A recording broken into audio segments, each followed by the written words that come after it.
le cas d'une femme de 34 ans qui accouche à 32 semaines par césarienne pour un même syndrome. Et on a dit par excellence, c'est une indication de l'étude placentaire. Et effectivement, l'étude, ce sont des cas qui sont pris de notre série dont je vous ai parlé.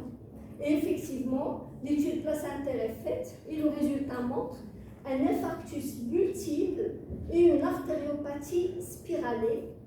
Et justement, ceci, pour nous, a été communiqué aux collègues obstétriciens parce que c'est dans les guidelines une indication à l'aspirine à la prochaine grossesse, si on veut prévenir la mémissure. Et ça rejoint les recommandations des sociétés de gynéco-obstétrique de 2022 qui disent que l'analyse histologique du placenta est recommandée devant toute prééclampsie, tout retard de croissance intra-utérin, tout accouchement prématuré, toute mort fœtale intra-utérine. Nous, dans l'étude, on a suivi ces guidelines-là et chaque fois qu'on a dans la guidelines une indication, on faisait l'étude anatomopathologique. Un autre cas, retard de croissance intra-utérine. Communiquer au pédiatre ou au gynécologue? Les deux. Le résultat, les deux. Tu as dit qu'il faut avertir l'obstétricien. Je vous ai dit, nous, on a avisé l'obstétricien. On l'a, parce que nous, on l'a fait dans le cadre d'une étude. Donc, là, comme on a dit que je vois les résultats. Mais dans la vraie vie, lorsqu'on envoie le résultat, ils savent pas l'obstétricien, ils savent pas le néonatologiste. Comme on travaille dans la maternité, c'est une chose pour laquelle on voit que l'obstétricien peut agir pour la prochaine grossesse. C'est le numéro de la femme, le dossier, c'est pour le aider à la prochaine grossesse, ça insuit. Mais normalement, les deux. Les anatomopathologues, tous les sont compétents là. C'est quelques anatomopathologues. Alors, normalement, tout le monde peut le faire.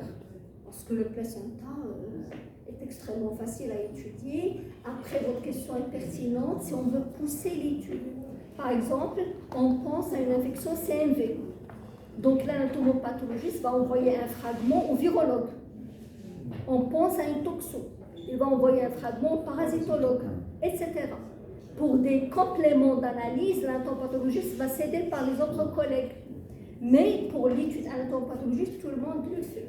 À l'époque, c'est Mme Hamel Zaytouna qui nous faisait les excuses. C'est très important pour les anatomopathologistes d'avoir un anatomopathologiste avec nous, parce que quand on demande aux anatomopathologistes de faire un examen, ils nous demandent qu'est-ce que vous voulez. Parce qu'il va des cancers, il va beaucoup de pathologies. Et quand on envoie un placenta, qu'est-ce que vous attendez de moi? Alors il faut toujours lui expliquer le contexte. Est-ce que c'est un contexte vasculaire ou un contexte infectieux? Alors pour qu'il précise. Votre remarque est pertinente et voici la réponse. Vous ne pouvez pas envoyer à l'anapathe le placenta sans lui envoyer ça. Parce que justement, l'adage dit on trouve que ce qu'on cherche. Si je ne sais pas ce que je vais chercher, je ne vais pas le trouver. Donc, vous l'avez demandé parce qu'il y a un retard de croissance intra-utérin. Donc, il va chercher sur le versant vasculaire maternel, sur le versant vasculaire fœtal, et voir s'il y a des aspects d'infection. Et c'est dans ces cas-là qu'il va envoyer des fragments s'il pense par exemple à un CMV vers le virologue, etc. Donc, la fiche est capitale. Il faut orienter la... D'ailleurs, on a un biologiste avec nous, il ne va pas être contre. Les biologistes en général et les anatomopathologistes et les radiologues sont des soutiens de nos pratiques, mais ils ne peuvent nous donner que ce qu'on leur a demandé. Si je n'ai pas donné des informations cliniques, ils ne vont pas pouvoir me satisfaire dans ma réponse. Mais je pense à une microsphérocytose congénitale. Et moi, je fais la mime, je n'ai rien, je vois une émulation formée au laboratoire. Mais il ne va pas faire le frottis automatiquement, quoique ça fasse partie de normalement l'étude. Mais il ne va pas le faire. Mais si je lui dis suspicion de microsphérocytose prière de me faire un frottis, il dira l'étude morphologique et microbiologique. La façon de communiquer avec les collègues biologistes, anatomopathologistes, radiologues détermine la qualité du résultat qu'ils vont me donner. Mais la clinique, donc là, il faut leur donner l'information. Mais votre remarque est extrêmement pertinente. C'est là la clé de la pertinence du résultat final. Donc voilà, on a vu un premier cas de prééclampsie. Dans ce cas-là, c'est un retard de croissance intra-utérin. On a un bébé qui a un poids inférieur au 3e percentile à 32 semaines. Lorsqu'on fait, donc c'est une indication d'après les recommandations des sociétés savantes de l'étude placentaire. Et lorsqu'on a fait l'étude placentaire, on a trouvé une hypoplasie villositaire, une vulite chronique. Alors, pour nous, néonates, ce bébé a haut risque neurodéveloppemental. Et on doit l'expliquer dès que ça à la famille. Mais je vais dire, je vais dire que l'obstétricien هو اللي ربطو débile mental ولا نتوما اللي ربطو débile mental. هاد البلاسنتا فيها des anomalies vasculaires. Ces anomalies vasculaires sont responsables de problèmes neurodéveloppementaux. Ils doivent être suivis jusqu'à la rentrée scolaire. ماشي مشاو ماشي حيت ça il faut leur expliquer. ماشي حيت هضر ووقف وجلس il est normal. Non, il est normal une fois qu'il a terminé sa première année, deuxième année primaire sans problème. C'est très important, il faut l'expliquer. Alors, infection congénitale, un autre cas clinique, nouveau-né ictérique, hypotrophique. Lorsqu'il avait un retard de croissance intra-utérin, il rentrait pour nous dans les indications de l'étude anatomopathologique. Et justement, le résultat du placenta montrait une vulite. Et l'anatomopathologie, ça pensait à un CNV. Il a envoyé un fragment au virologue qui ont justement confirmé l'étude, l'infection à cytomégalovirus. Et pour nous, c'était extrêmement important parce que ce bébé, on l'a traité. Mais ce qui est extrêmement important, surtout d'expliquer à la famille que cet enfant risque de devenir sourd. Parce que le CNV est extrêmement toxique pour la 8e paire. Et il est devenu sourd, c'est pas parce qu'on a donné des aminosides, c'est pas parce que je ne sais pas quoi, parce qu'il était infecté par le CNV. C'est très important pour expliquer par la suite. Un autre cas, une femme a eu une mort fœtale intra-utérine à 39 semaines. Et là, la femme était très montée, il voulait déposer une plainte pour la simple histoire, les collègues vont comprendre. Il était adressé à un CHR, le CHR adressé au CHU, et il a fallu qu'il paie l'ambulance et le gasoil pour venir, et donc il a vécu toute une histoire.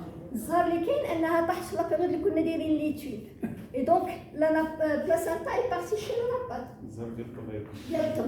Et donc, c'est un hématome rétroplacentaire massif avec des infarctus anciens sur le placenta. Et au fait, la cause est intrapartum. Et on lui a montré le rapport.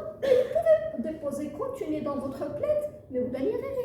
Parce que ce n'est pas l'obstétricien, ce n'est pas le retard, ce n'est pas l'ambulance, c'est rien, mais c'est ancien. Ce bébé était mort peut-être avant même que vous veniez à l'hôpital. Parce qu'il y avait des infarcissements qui étaient très anciens au niveau du placenta. Alors, une choriamniotite, une naissance à 30 semaines, après fièvre maternelle, ça rentrait dans les indications. Et à l'étude du placenta, on a une chorioamniotite aiguë avec une phénicite même. Et donc là aussi, pour nous, c'est très important que ce bébé ait un suivi neurodéveloppemental. Bien sûr, l'infection, on l'a traitée. D'ailleurs, il s'en est sorti, cet enfant. Mais le neurodéveloppemental craint parce que le fameux syndrome inflammatoire dont on a parlé, cet enfant, malheureusement, l'a vécu et il est même documenté sur le placenta. Par contre, si cet enfant dépose une plainte, on va payer. Parce qu'en fait, la chorioamniotite, c'était sur une RPL qui a duré 8 jours à la maternité. Donc, on n'a rien dit à la mère, mais bon, on va voir. Les implications donc médico-légales, c'est extrêmement important. À travers un cas, je vous ai expliqué que l'analyse placentaire permet parfois de donner des preuves d'une souffrance fœtale antépartum dans le dossier de litige. Il peut donc exonérer l'équipe soignante en cas de décès périnatal. Donc, s'il vous plaît, ayez le réflexe. Chaque fois qu'il y a un décès périnatal, chaque fois qu'il y a des anomalies néonatales, d'envoyer le placenta. Vous pouvez vous mettre d'accord sur une fiche sur la base de ce que je vous ai montré pour que l'anatomopause soit orientée et vous allez voir que ça va vous aider énormément. Alors, ça permet aussi d'optimiser les soins néonatales, puisqu'il y a également des pédiatres ici. Et il y a une corrélation avec la santé néonatale, puisque identifier un syndrome inflammatoire placentaire permet d'orienter le pronostic et la prise en charge et d'expliquer à la famille le pronostic neurologique surtout. Les vélites d'étiologie infectieuse ou immunitaire sont également des facteurs de risque neurodéveloppementaux, mais pas que. Il y a ont des autismes qui sont secondaires, malheureusement, à ces vélites inflammatoires et les infections aussi. Et puis, l'étude placentaire va aussi aider au diagnostic de certaines pathologies néonatales, des cas de sepsis, des cas d'anémie inexpliquée. Je vous ai parlé tout à l'heure de l'angiome placentaire, qu'ici on ne le trouve pas. On ne va jamais expliquer l'anémie qu'à un nouveau-né à la naissance, etc. Et donc, les indications retenues pour l'analyse placentaire sont de deux types, maternelle et néonatale et fœtale. Maternelle, je vous ai mis la liste, prééclampsie, HPAG, diarrhée contrôlée, fièvre maternelle, infection, hémorragie du deuxième, troisième trimestre, suspicion de placenta accrète ou HRP.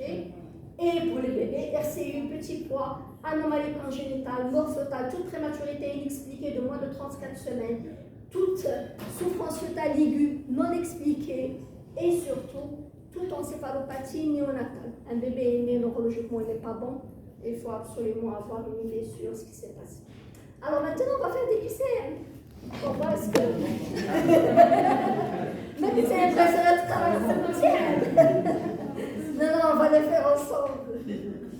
On va le faire ensemble, donc on a un premier cas. En fait, ce sont des cas également extraits dans notre série, donc des cas pratiques et réels. On a une mort fœtale intra-utérine à 37 semaines. Une femme de 33 ans, G2P1, hospitalisée à 37 semaines pour diminution des mouvements fœtaux. Et puis la mort fœtale, malheureusement, est confirmée.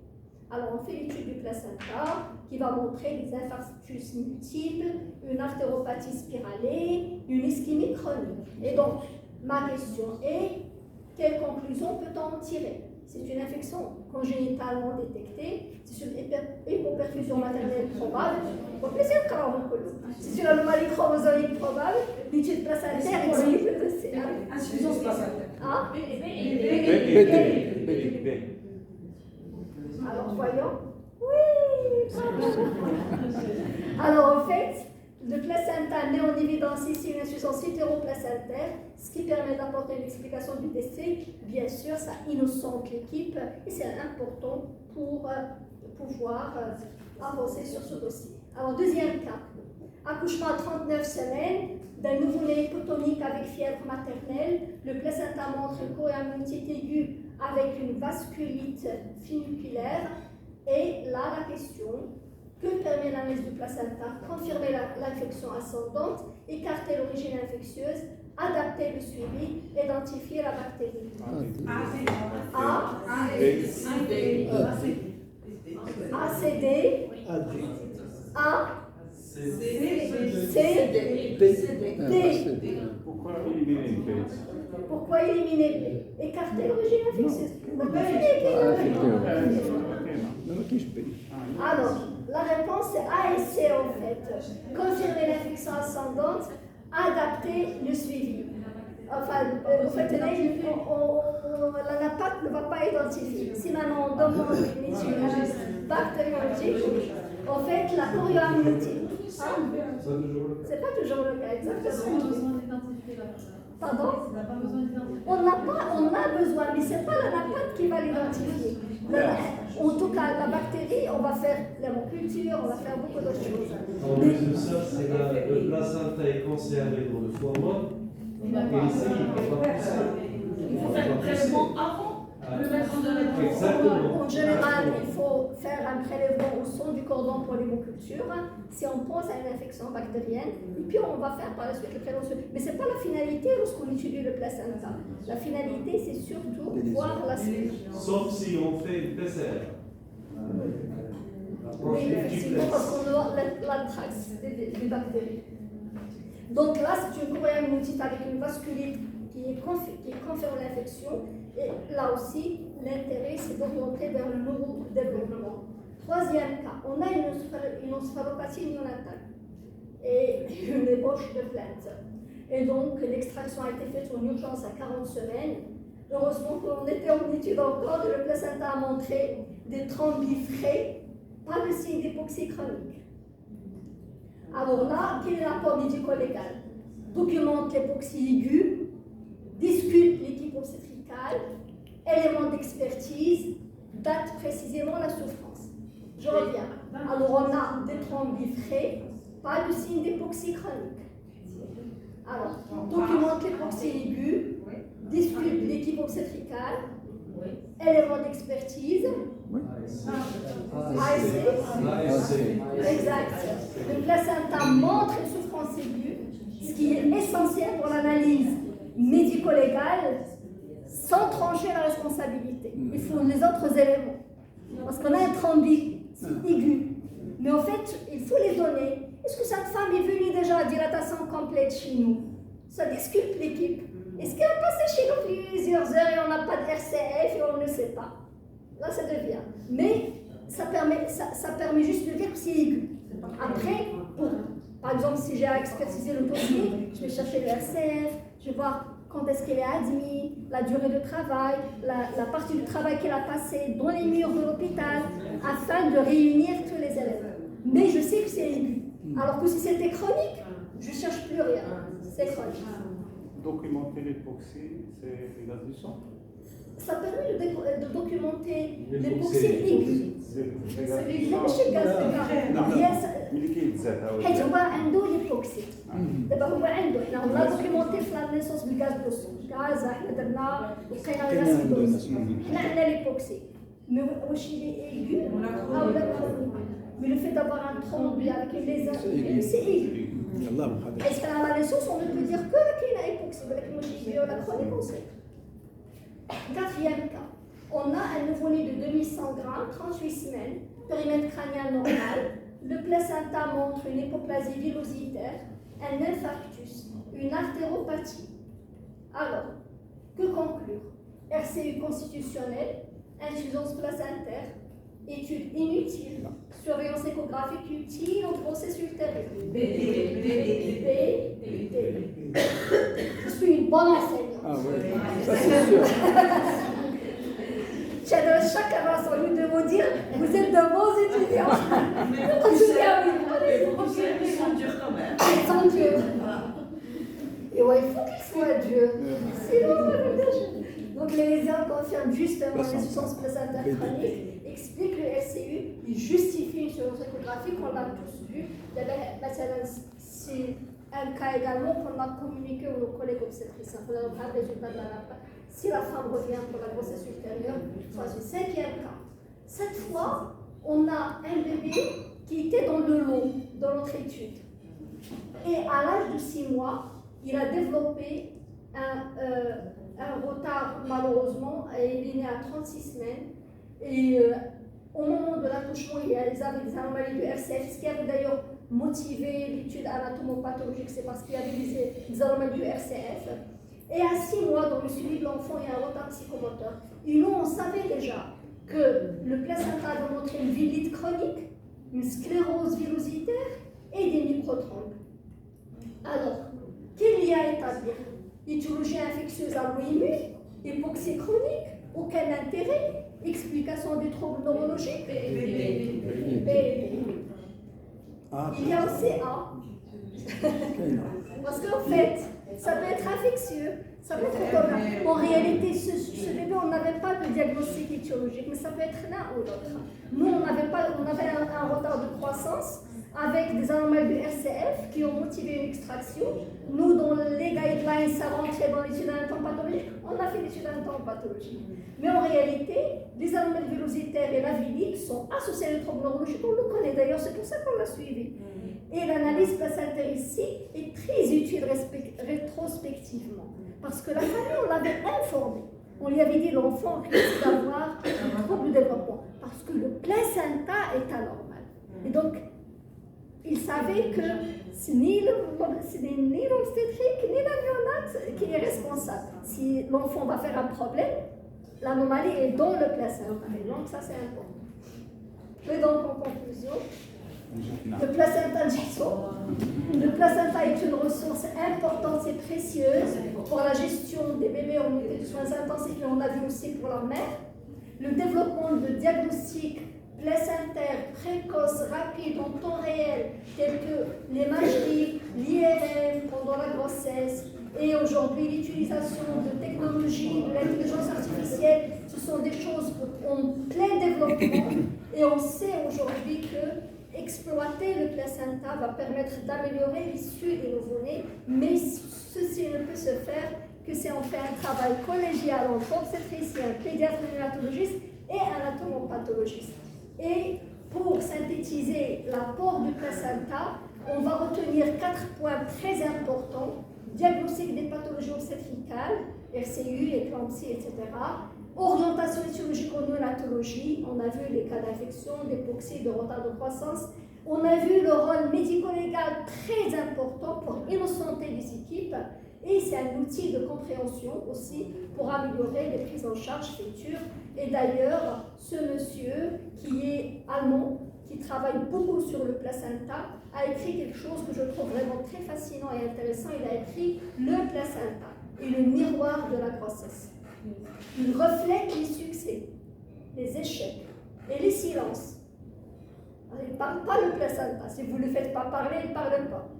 Son étude éclaire le passé, guide le présent et prévient des drames de demain. C'est tout ce qu'on a dit ce soir, finalement. C'est tout ce qu'on a dit ce soir.